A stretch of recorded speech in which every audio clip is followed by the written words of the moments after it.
to my credit and boosted it up. You ain't running plays, you ain't one of us. Meeting with lenders, gaining they trust. 100K funding, that ain't enough. What's good, y'all? It's Impeccable Geno, and today we got my boy Ricky BB here. Talk to him real quick. What's going on, y'all? My name is Ricky. I'm the owner of Ricky Nicky Accounting Services. We're a full-service accounting firm, so we help you with your bookkeeping, your tax prep, but we specialize in tax strategy. That's the main thing that we do. Yes, sir. So we have credit and taxes today. So we will be giving y'all the game on credit, building up your credit, getting funding, and then now you got the funding. Now we need to learn about taxes and what to do with the taxes. So I'm gonna ask my guy a couple questions real quick. So Ricky, where did your journey start with the taxes and everything and credit? So when it comes to the taxes, I'd say, because I went to school for accounting, that's what I majored in. And I want to say it was my junior year when I got introduced into the taxes more, because I took an elective to be able to learn how to do taxes. So that's when the taxes came about, but I didn't plan on ever, becoming a tax preparer, because you could be an accountant without doing taxes. But then with the credit, I got into the credit because of you, to be honest, because when was it? I want to say 2023. That's when I started learning about business credit, and there was a whole bunch of false information online saying that you can get business credit if your personal credit was bad, because my personal credit was horrible at the time. So I tried going for the business credit, and then I quickly learned that that was a lie. So then I started trying to figure out the personal credit, but I've been scammed many times in the past. So once I saw somebody that I personally knew doing it, I just started watching your page for a couple months, and then I bought a product that you had. This is when you had the stand store still open. So this is when I bought a product off of that, ran the play, started getting things deleted. So that's what introduced it to me. And then I started helping the family out, and that's when I was just like, all right, this is something that I can actually do. So I just added it as a service, and then from there, just kept running it up. Yes, y'all. Y'all see how easy it is, y'all? Just all you gotta do is take action and you'll be able to make things happen for yourself. So me personally, how I got into the credit journey was I actually learned about it while I was incarcerated. So I was actually incarcerated behind having the wrong information behind credit, because all I learned growing up is credit is bad. Oh, I need to cut up these credit cards. We go on vacation, me and the family, we come back. Everything was good on vacation, so we come back. Then I start overhearing the parents talking about, oh, I need to cut up these credit cards, and I'm confused. But now I'm understanding they wasn't using the credit cards right, because they wasn't taught, so I can't blame them. So, but now we have the information, and now we're able to make a change. And I actually learned about credit repair in prison. They was doing credit repair in there because I was in federal prison. They actually had cell phones in there, and I still couldn't understand what was going on. I still couldn't understand. So I'm just watching everybody come back. So everybody's so happy because everything's getting removed. This one dude, he came back in the room one day. He was jumping up and down talking about, yo, I got a repo removed. I'm like, what? Like, but he's happy, like, and I'm not really understanding. I know what a repo was at the moment, but I didn't understand, like, you having a great credit report and credit score, you can be able to leverage a lot of things and make a lot of things happen yourself. So yeah, that's a little bit of my journey behind credit, and now I'm able to help other people in their journey. So as far as the taxes goes, what's one of the main misconceptions that people get about taxes? Because you know there's a lot of information on the internet about taxes. So what's the biggest misconception about taxes? One of the biggest misconceptions when it comes to taxes, I'd say that you can write anything off even if you're not a business owner, because I see people online talking about, like, for instance, I'll give you an example. When it comes to the gambling, like sports betting and things of that nature, I've seen people talk about how you can write that off and You can, but not every, like, there's very, very few people that actually qualify to actually do that. Because for one, you would have to itemize your deductions, and there's very few people that itemize your deductions. To be honest, the main people who would be itemizing their deductions are very high income earners. And another thing is that they say that you could just write off all the losses from that. That's not true. You can only write off the losses up to the extent of your winnings. So let's say you got 5K worth, no, let's say you got 5K worth of winnings. You won 5K in gambling, but you got 10K in losses. They're trying to tell you that you can write off the full 10K, but you can't. You can only write off the 5K because you won 5K. So you can only write off to the extent of what you won. So it's just there's many, many more, but those are like the ones that came off the top of my head first. But yeah, that's one of them, I would say. And one that I had, one of my misconceptions was, which we spoke on earlier, was like jewelry. As far as like, how does it work with? Because a lot of people be like, yo, I'm about to write off my jewelry because I'm making content in it, and this is part of my business and part of my marketing. So how would that work with writing off jewelry? Is it even possible? Yes, but there's very, very few ways because the IRS, when it comes to like luxury items, is going to be a lot more difficult to actually write off. But when it comes to jewelry, let's say for Rolexes, because that's what we were talking about earlier. So somebody came up to me and talking about they want to write off their Rolex. That's going to be very hard to do. But let's say you have a YouTube channel specifically for watches. You review watches, you have companies send you watches, or you collaborate with them. That way you'd be able to write off a watch. But regular jewelry, the only way that I've seen that you can actually write it off is if you get a pendant with your logo, because that's your brand. But you can't just write off like a regular chain. Like so, but if it's like your branding, that's the way to write that off. Yo, that's fire, y'all. That's some real game, y'all. I never even knew that. That's fire. So that was some real game. But yeah, y'all need to run that play, man. I'm not gonna lie. I'm thinking, I'm thinking right now. My mind is going right now though. But I had another question for him about the taxes and everything too. So, cause a lot of people think everything is a deductible or is it a credit. So that's one of the things that I didn't know. Like, what counts as a deductible and what counts as a tax credit?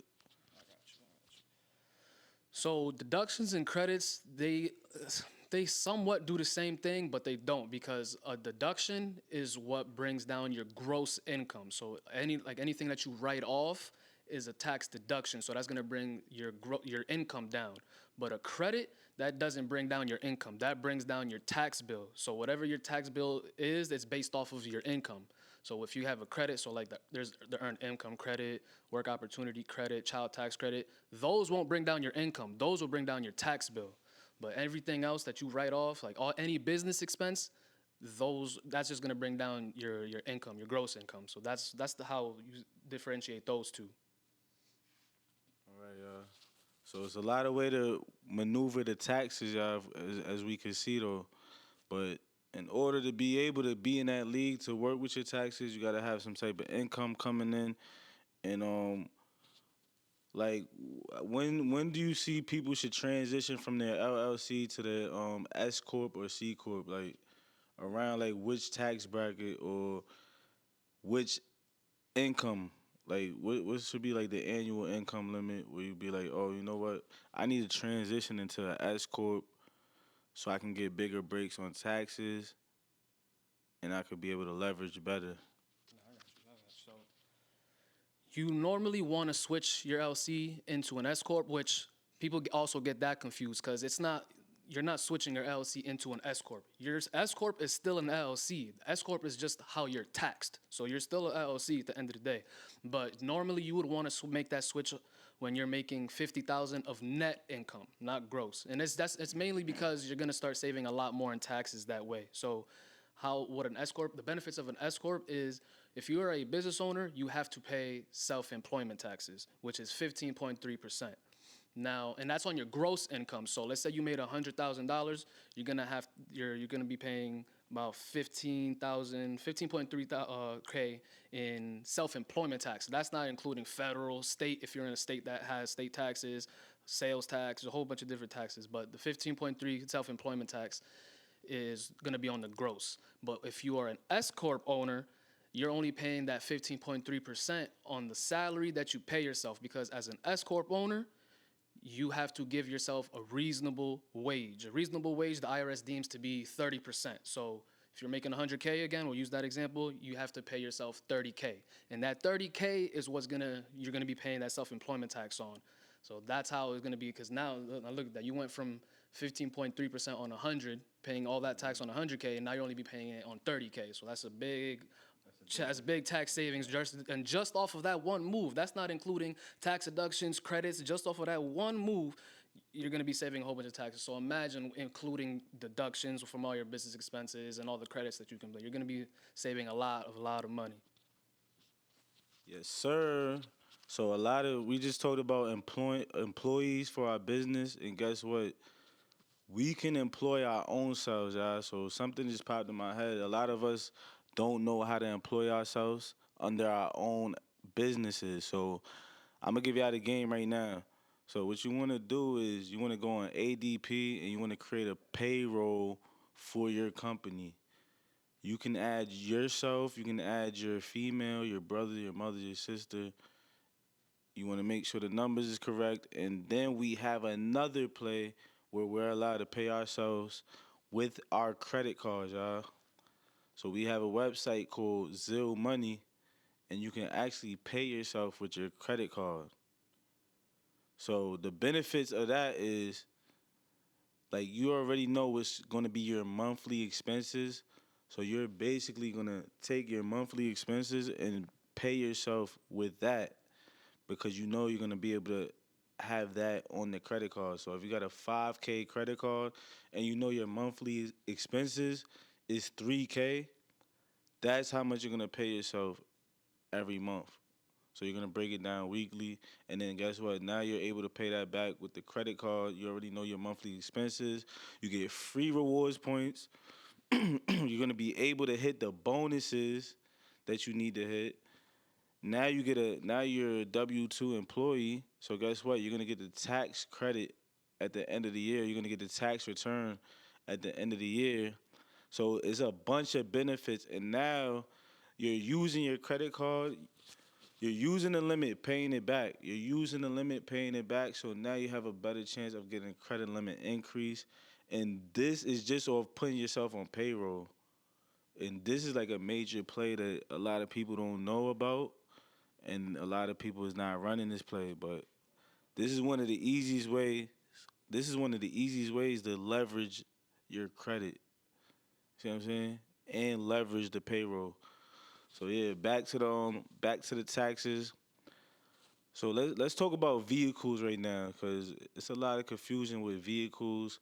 What would be the best way to get your vehicle to benefit you the most with taxes? Because I see a lot of people, they put their Instagram tag on their vehicle, or a lot of people buy trucks that's 6,000 pounds, 7,000. So what's that tax code called where you could benefit from using your vehicle, and what are some ways that you could benefit using a business vehicle?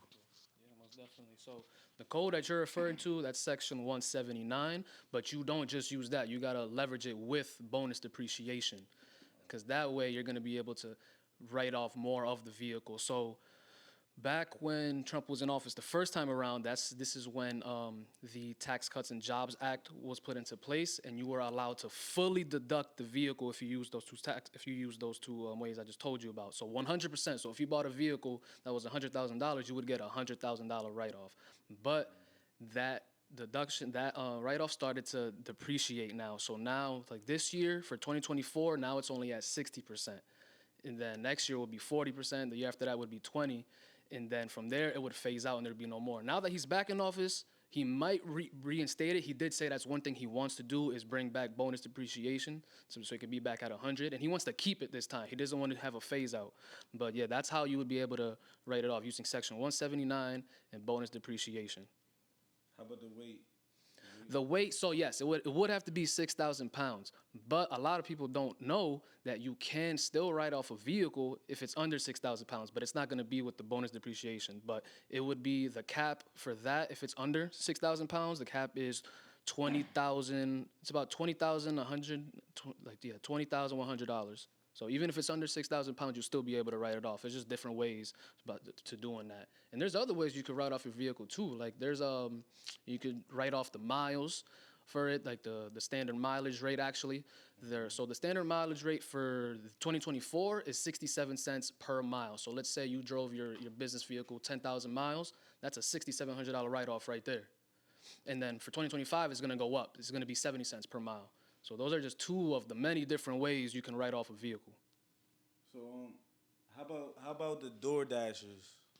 Are they allowed to write things off and people who do Uber Eats?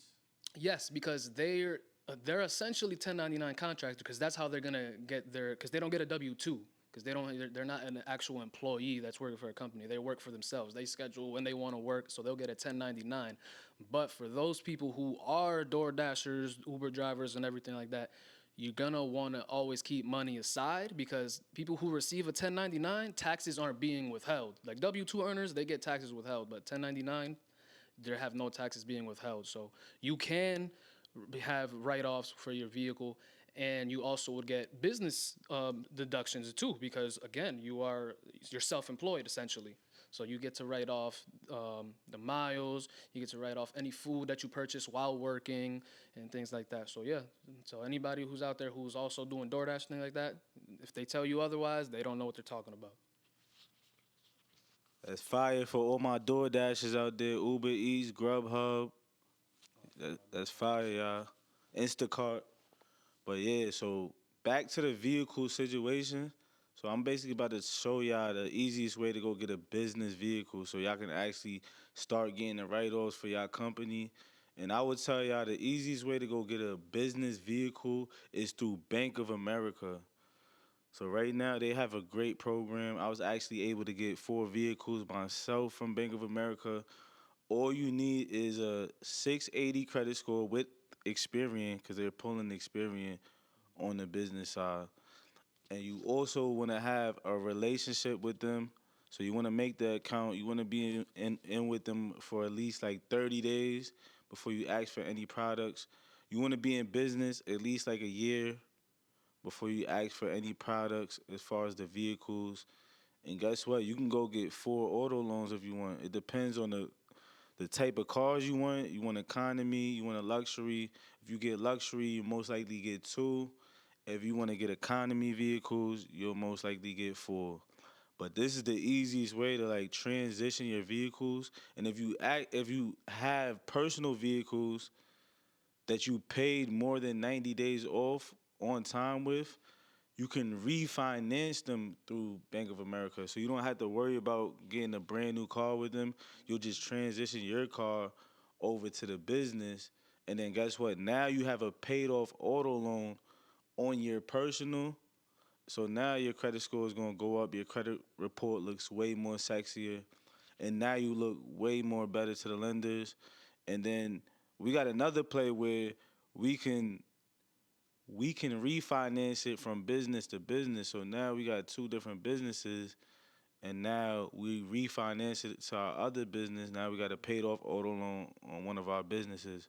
So it's just multiple ways that you have to strategize your credit reports, and you just got to know about financial literacy so you can be able to leverage it and maximize all the opportunities that's out here.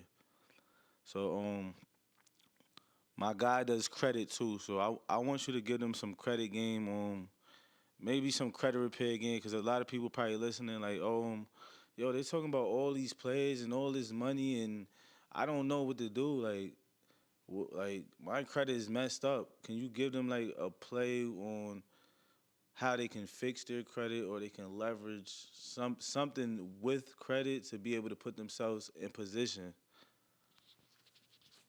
Whether credit repair, building.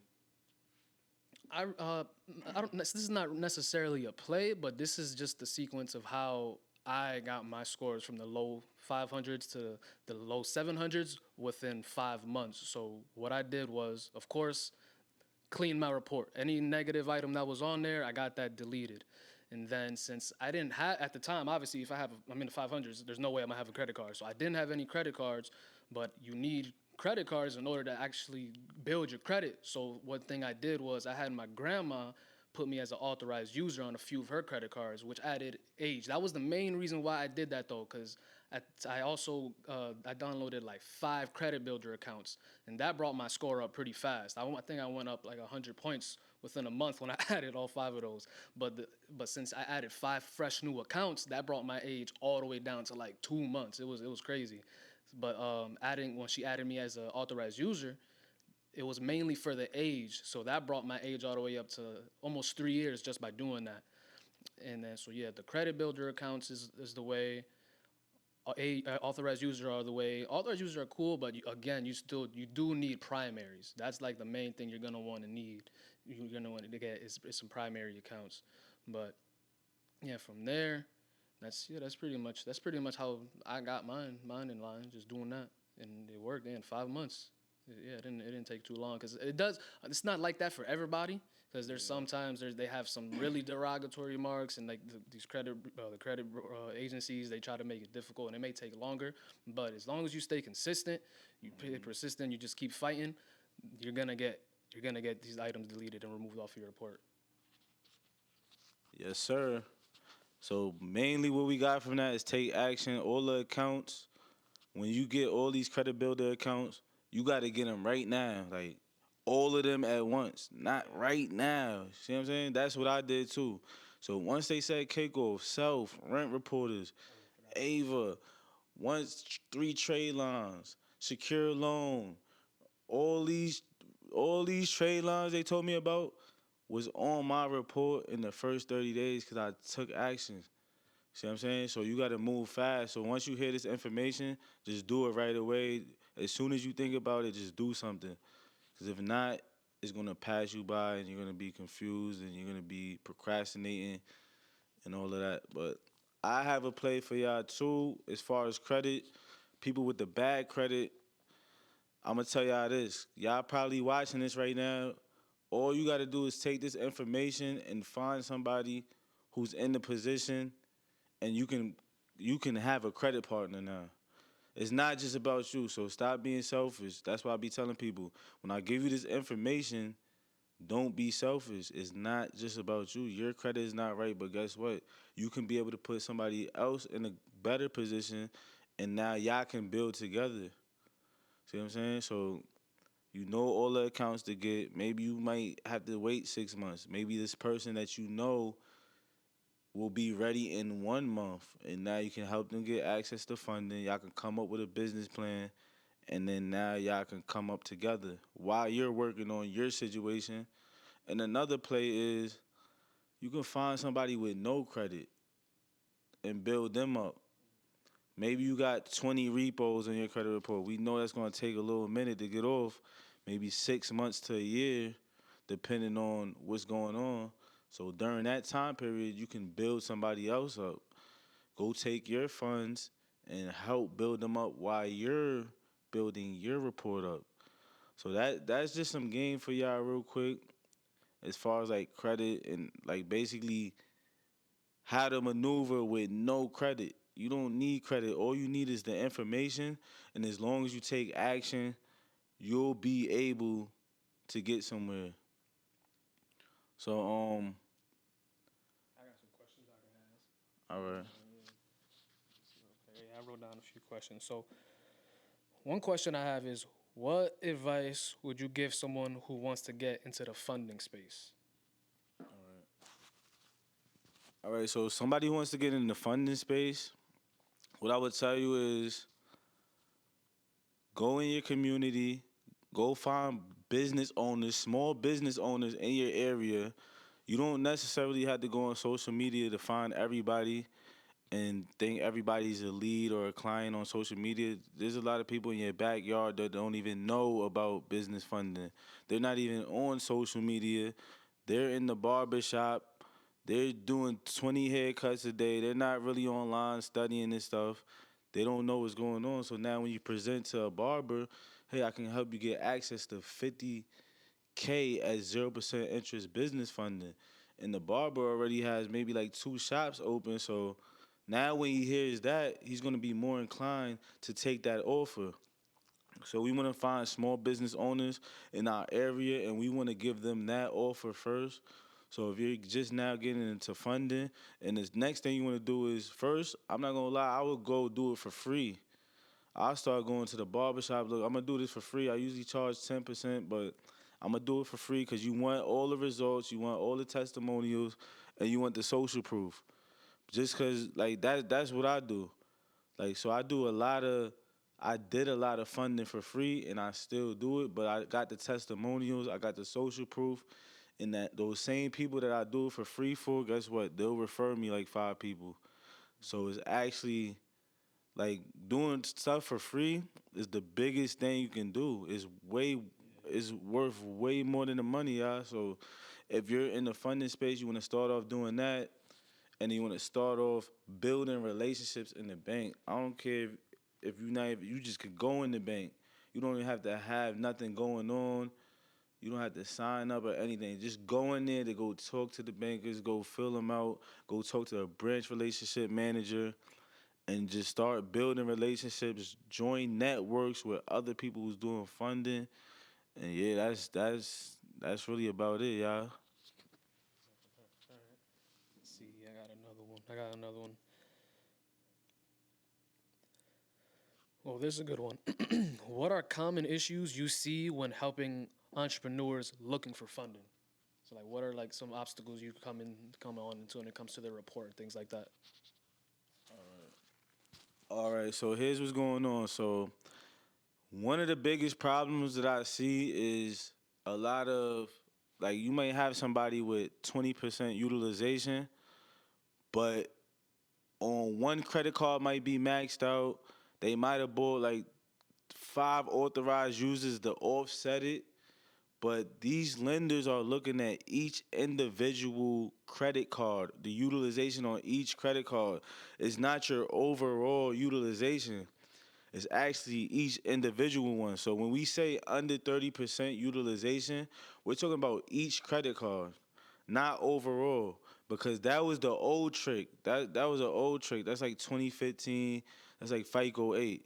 It's different now. So that's one of the main things I see people struggling with too. And then another thing is you have to put a nice deposit in the bank. You want to put a nice deposit, and I'm talking about anywhere from 2K to 5K. The higher, the better. I always tell people that, and we always want to start with the banks that we built relationship with for the business funding. So that's one right there. Yeah, no, I like that one, and you're definitely right about keeping like money into the account. Because when I was in my credit repair process with my own credit, I wasn't expecting to get a credit card within that year, but I happened to. Chase actually is the one that just pre-approved me. Well, like I said, I wasn't expecting nothing, but I went into my account one day and saw that I had a pre-approval. So I was like, shit, why not? And I got approved for 5K. And I truly do believe that it's because of the amount of funds that I had in my account. Because when I got approved for that card, I had at the time 6K in my account. So I feel like they based it off of the money that I had in my account because I had consistent money coming in, but I always had about 5 to 6K within my account. And then when I got that pre-approval for that amount, I was like, okay. So I ran it up. So I was able to get a credit card while I was still in the process. I wasn't even at a 680 at the time, and they pre-approved me for that. Um, okay, so I got another question right here. It says, what strategies do you recommend for building business credit?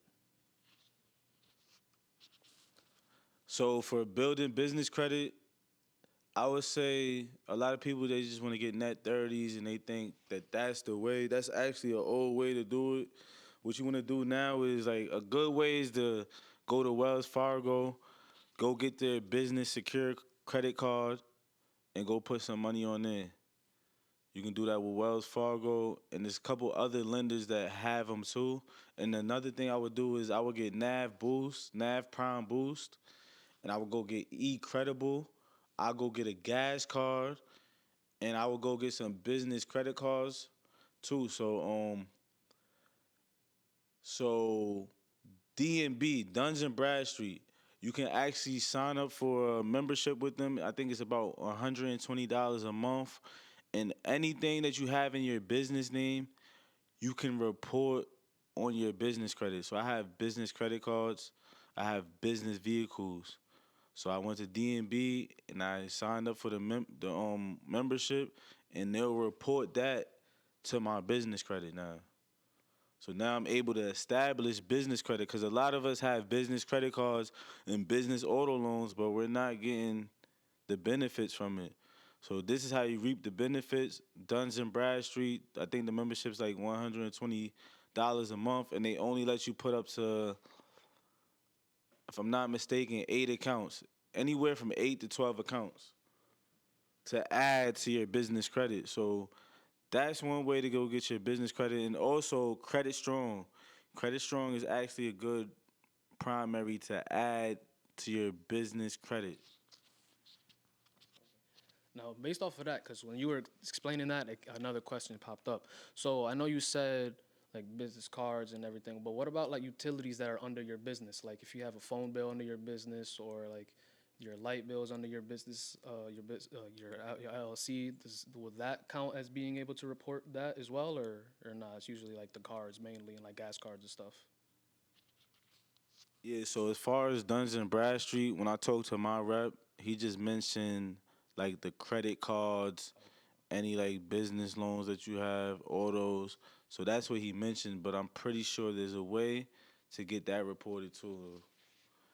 So that right there, that's how we'll build up the business credit, and then we'll be able to like leverage. But another thing too is like you might not know, but you already have, like, a lot of people have business credit, but they don't even know. Like my business has credit. Like I had business credit before I even knew I had business credit. And I could tell, I know because I went to go get some business phones. And they're telling me, hey, you got business credit. Hey, you've been approved for 8K for business lines. You see what I'm saying? So a lot of us, we might have had business credit cards for like a year or two. We've been doing business things, but you just don't know. So that's why you got to go on Nav and you got to go check your business credit score. Let's see what else I got. I wrote a few more down. Let's see. Okay, so what types of funding options do you typically help your clients with? Because obviously, there's lines of credits, loans, credit cards. Like, what do you usually recommend to them?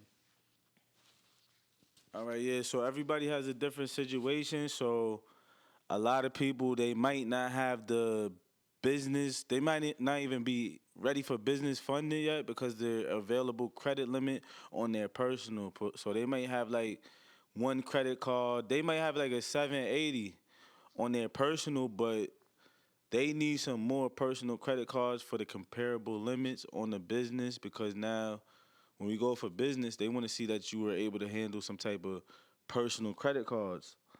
So I go help those type of clients go get the personal credit cards. And what I recommend is you want to hit up to like 50K available credit on your personal. And we try to keep it at the least amount of cards as possible. But if we have to go for more than two, because I like for my clients to get 225K credit cards and that's it. But that's not the case for everybody. Somebody may have to go get 10K credit cards, but we're gonna work with that. But we usually want to keep it around like 2 to 3, and then I'll probably just get them a personal loan.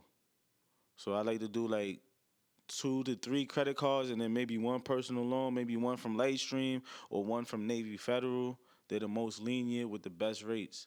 So I like to do that type of funding. And then for my business funding clients, I like to get them 0% interest, anywhere from 50 to 100K plus, anywhere from 6 to 18 months of 0% interest.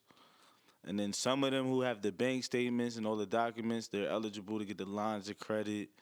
And then I also like to get my people the auto loans. Like I mentioned Bank of America earlier. I like to get my clients the Bank of America, Navy Federal auto loans, because they're the most lenient. I just got one of my clients approved for a $30,000 auto loan, and they had a 600 credit score. So that just shows you the leniency because Navy Federal is based off a relationship. So that's the type of funding that I like to give my clients. So I got another one, and I'm gonna explain why, like with this question on the tax side, but I want to hear it on the credit side. So why would you want to fund your business with credit instead of using your own cash to fund your business, to, you know, if you wanted to buy something to grow your business, scale your business? Why would you rather use credit over cash? The reason why I would use my credit over cash is because it's really unlimited. Like, and then it's 0% interest. So you got to think, I could max out 20K on a 0% interest credit card, and I only got to pay back 300, maybe the most 300 a month. And just because I maxed it out, I got some benefits behind that. I got cash back. I maxed out 20K. Guess what? In the first 90 days, guess what? I got a free 2K just from doing that. So it's a lot of rewards, it's a lot of cash back, and a lot of benefits. And guess what? I keep using this credit card, 20K. I keep maxing it out, paying it back. Guess what? My limit is going up, 50K. So it's like, it just turns to unlimited. It just turns unlimited. And guess what? I get some cash. And I start using it. I might lose it. Guess what? I can't get it back. Something happens to my credit cards, I could just call a 1-800 number and get my money back. You know what I'm saying? But we just got to know how to leverage it and how to invest it the right way. Just know the numbers. So I'm pretty sure you're going to give them some game on that too. Yeah, so on the tax side, the reason why I always recommend credit over cash is because essentially you're using tax-free money to grow your business, because debt, which is credit, debt is not taxable. Cash is. So why would you want to use your cash that's already been taxed, buy something, and you know when you buy something you got to pay tax again. You're using all this money that you work hard for.